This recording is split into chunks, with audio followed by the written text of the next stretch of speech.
Before we get started, I want to explain to you a short overview of what Master Trader Strategies is about and the way we educate here at Master Trader. First thing we do is define individual concepts of technical analysis. What's an individual concept? I'll explain that in a second. And we're going to define what's not to be used and why. We're going to define and understand each individual concept. So each lesson that we go over here at Master Trader will be about individual concepts, understanding how to use it, and then we're going to tell you how to interpret each individual concept.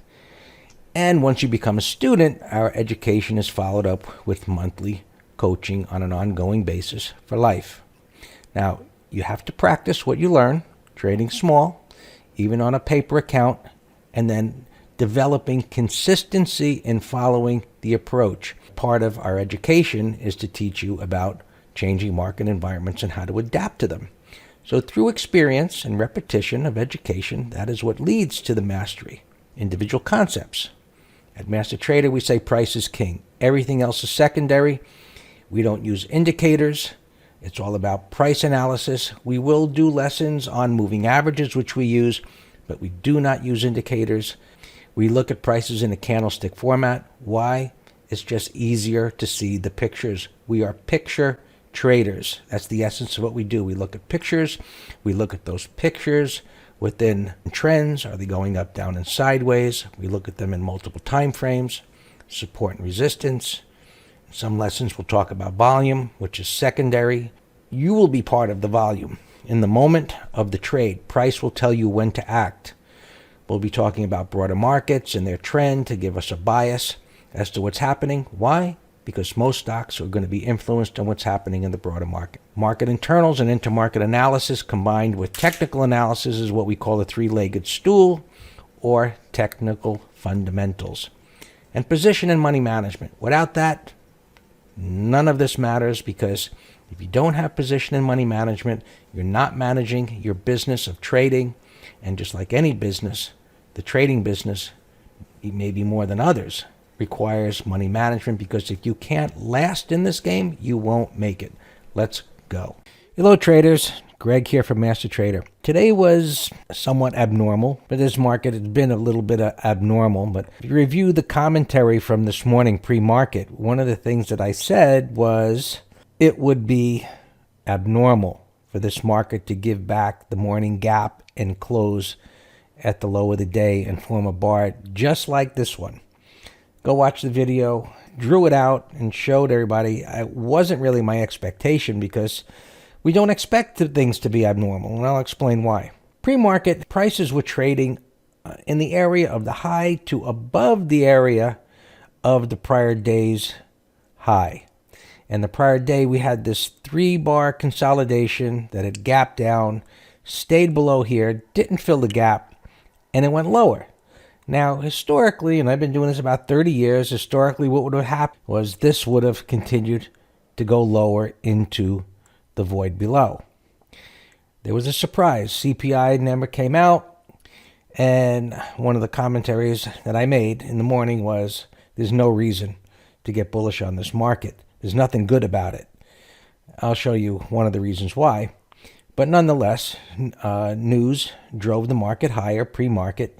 Maybe short covering, highly leveraged funds, just having to react to the short-term bullishness. But ultimately, the rally got sold. So let's look at this from an intraday trading point of view on a 5-minute chart and see what happened here this morning.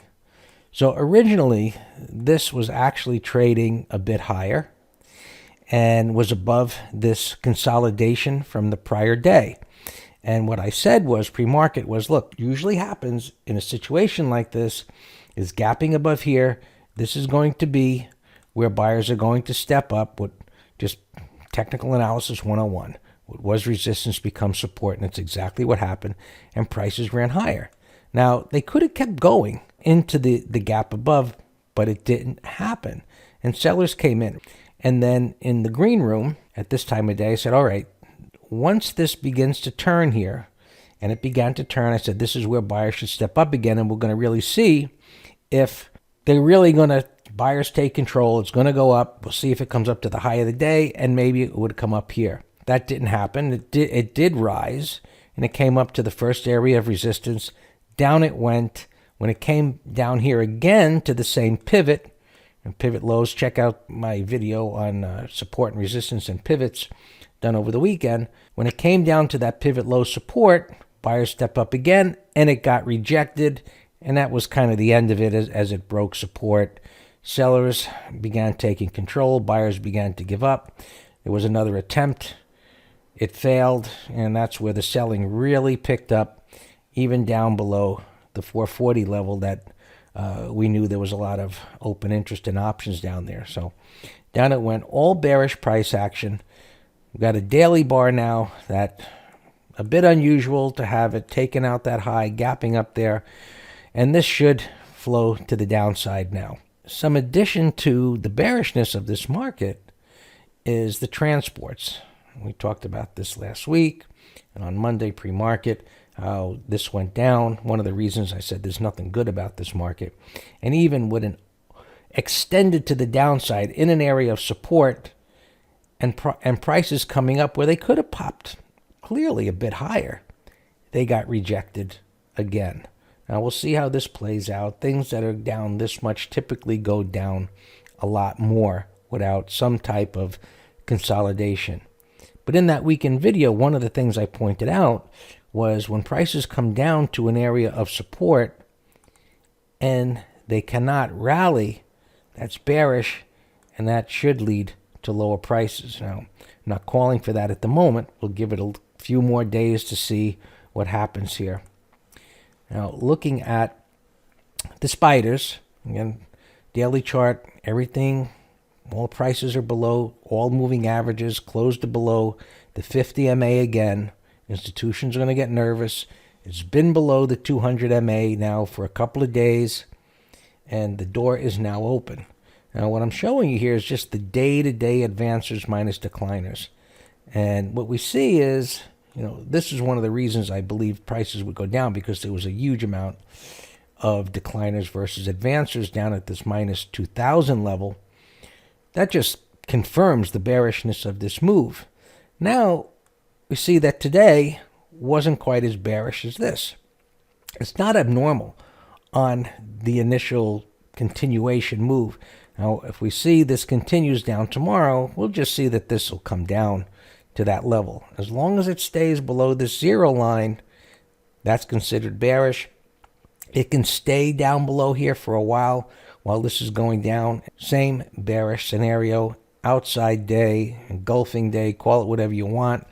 It's bearish, and that looks like it's going lower. And that's what we see pretty much everywhere. Different stocks, we see continuation patterns where an attempt to turn and then failing. Something that looked a bit better. We'll see if this follows through tomorrow, green day, which would look for a measured move down. So no matter where we look here at the end of the day, everything is looking like it's going to go lower. We'll see how things shape up tomorrow. Join us there, pre-market on YouTube or in the green room, when we do our pre-market review of the broader markets, futures, Bitcoin, gappers, and so on, and we'll create our bias for the trading day. We'll talk then.